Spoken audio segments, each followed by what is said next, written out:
Mazraoui and Ligt are both waiting on a move to Manchester United. They both only want the Manchester United move and they're waiting for Manchester United. Agreements are essentially there on the player side. What is the latest on that? As Fabrizio Romano confirms these stories despite rumours that the Ligt is off. What is the latest on other news stories? Wan-Bissaka's exit, Obi Martin, Antonio Silva, the future of Mason Mount, and Ten Hag himself has spoken out about potential Manchester United transfers. Hello and welcome back to Alice Talks Football. Welcome back to your 10-minute late night Manchester United transfer news roundup. And I do apologise that this video is coming out very late, but I'm actually recording this post going out to the pub. So, you know what? Might not be my best or clearest video, but hopefully it makes sense. Let's just say that. So let's start with the first update by Romano coming on Ligt. Matthijs de Ligt is waiting for Manchester United to complete some outgoings to accelerate his arrival. Further talks have taken place with de Ligt and Mazraoui's agent Rafael Pimenta, and Denzel Dumfries has been offered by intermediaries as part of the swap deal, and Vanderson has also been considered. Now, there has been speculation. Is de Ligt to Manchester United on? Is it off? Are we looking elsewhere? Are we looking at left-sided defender? There's been a lot of speculation. It's slowed down. Romano has said no, de Ligt is waiting for United to complete some outgoings before accelerating his arrival. I think Man United said to de Ligt, we want you, we're going to bring you in on top of Lena Euro, we're going to wait for some arrivals, and de Ligt is waiting for that. And also we're probably waiting for Bayern to lower the fee to see if we can get de Ligt for a better deal. Man United have had talks with de Ligt and Mazraoui's agent. We're still in for de Ligt, we're in for Mazraoui. If you did not watch my live show earlier today, Mazraoui has rejected West Ham. He was very close to going to West Ham. It was felt that was going to be done. He's rejected West Ham because he wants United and he's had advanced talks with United. United have obviously had a conversation with Mazraoui saying we're going to go for you, which suggests that United believe that Wan-Bissaka is going to leave. Man United have had such advanced talks with Mazraoui and de Ligt to suggest that they're going to go for them and buy those players. They're just waiting on some outs, Wan-Bissaka, etc. That those players are now waiting for United. Those players are done. They want to agree with United. They've essentially agreed to join United. Personal terms are there. They're just now waiting on United.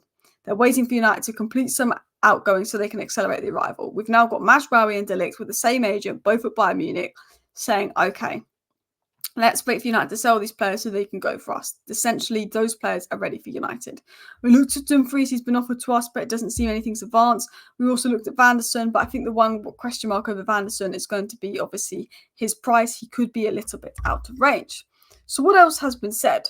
It was said that Mazraoui has decided to give total priority to Manchester United. He wants to go to United and be with Ten Hag. He's waiting for Man United. An agreement on personal terms will not be a problem. So we know that de Ligt's agreed personal terms. We know an agreement with Mazraoui on personal terms will not be a problem. He will agree to join United. There's essentially an agreement there with de Ligt and Mazraoui on a personal terms side. We now need to find an agreement with Bayern Munich, but that's not going to happen unless one, Bayern lower the de Ligt fee, and two, obviously exits.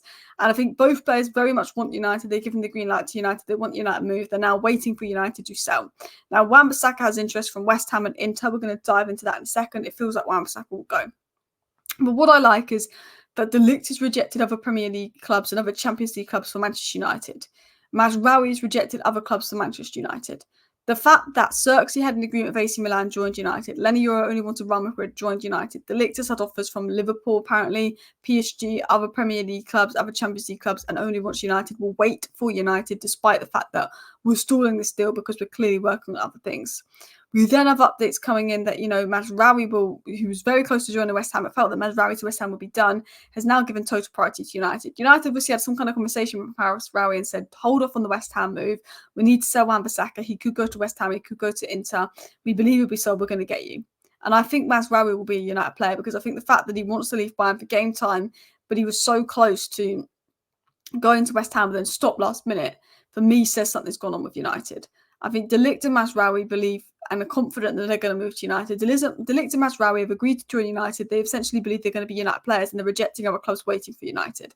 Man United is essentially in a position where right now Agati is going to be the next signing, or a midfield if we don't get Agati is going to be the next signing. And then with Mazraoui and with obviously de Ligt, that's going to depend on outs.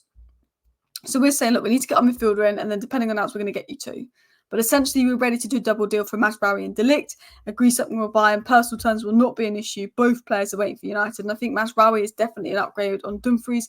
I think Mazraoui would be a really good player for United. But as Romano said, Mazraoui is so dependent on Wan-Bissaka. But we have de Ligt that's agreed terms to join United, and Mazraoui that only wants United and will agree terms.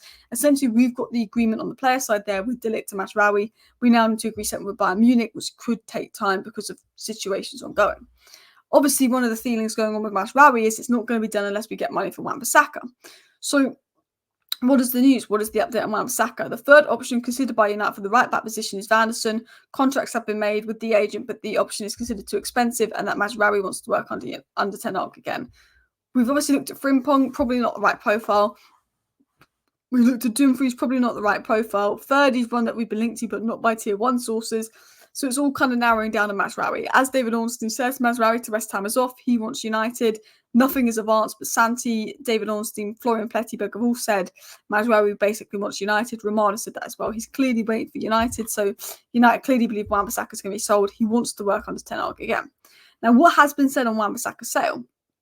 It was said that West Ham is now focusing on Aaron Wan-Bissaka. New talks are planned for the next 48 hours. Manchester United have lowered their demands and price valuation to £10 to £15 million.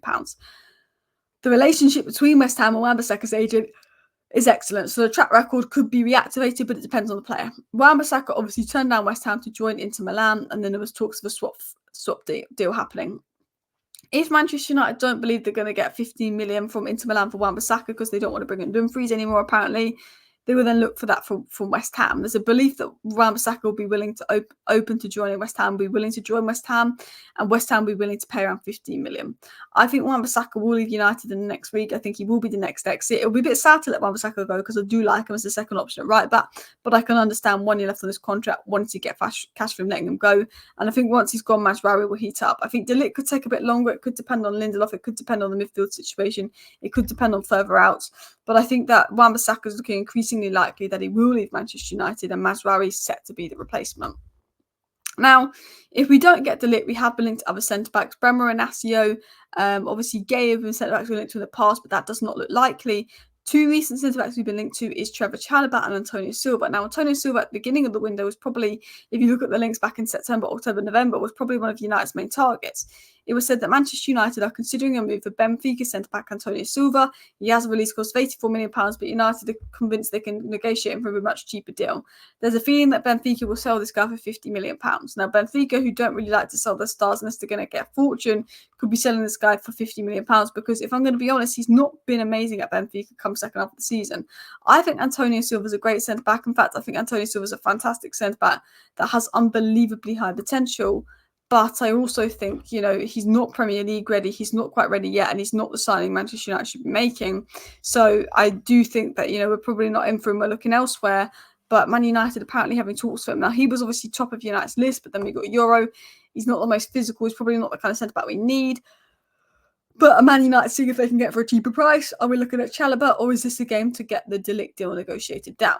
Now, one deal we've apparently done and apparently agreed is Obi Martin. It was said that Manchester United are confident that an agreement can be found for Obi Martin, with the final decision imminent. He's told people close to him that he's trying to join United. There's a feeling that Obi Martin to United is essentially agreed. They're just waiting for final agreement. Some reports, like Graham Bailey, have even said that personal terms have been agreed, but Graham Bailey isn't exactly the most reliable source of information.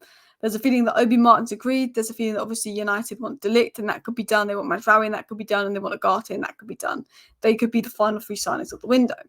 Now, obviously, Mason Mount's going to feel like a new signing this season, and I thought I would get into 10 odd comments on Mason Mount and what he can add. He said, Mount, you can't judge his season because he was injured. You shouldn't judge him. When he's fit, he'll be a very good player for us, and we can use him in versatile ways. We need certain types of players in the squad, team players, versatile players. He's definitely one of those players who can play in several positions and help the team. That's Ten Hag saying we can't really judge Mount because he was injured last season. We can't call him a flop. He's someone that's going to be a team player that can play in multiple positions to help the team. And I think he's right on that assessment of Mount. I do think that Mount, while I wouldn't have personally signed him myself, I think we needed more of a 6. I do think that Mount could be a very good and very important player for United next season, especially in regards to depth. Let's hope he stays fit. Ten Hag was then asked about potential transfers. What's the possibility of signing of a centre-back? And he said, we're working continuously. It's good to have signed 2 players already, but a club like United has to look for opportunities. We have until August 31st. For me, that's Ten Hag saying we're going to sign a new centre-back. I think it could depend on Maguire leaving. And Ten Hag said, look, we've already signed 2 good players, and when everyone's fit, we have a team capable of beating everyone. But in terms of squad depth, we need to catch up because of injuries. It's very obvious that United want a midfielder, a centre-back, and maybe a full-back for depth to finish that off. But look, guys, please do hit that like button, and of course subscribe down below to Alice Talks Football if you're new. That was the end of today's late night 10-minute Manchester United transfer news roundup. I do apologise that it came out a bit later than normal, but please do hit that like button. Of course, subscribe down below if you're new. Thank you for watching. See you next time. Bye.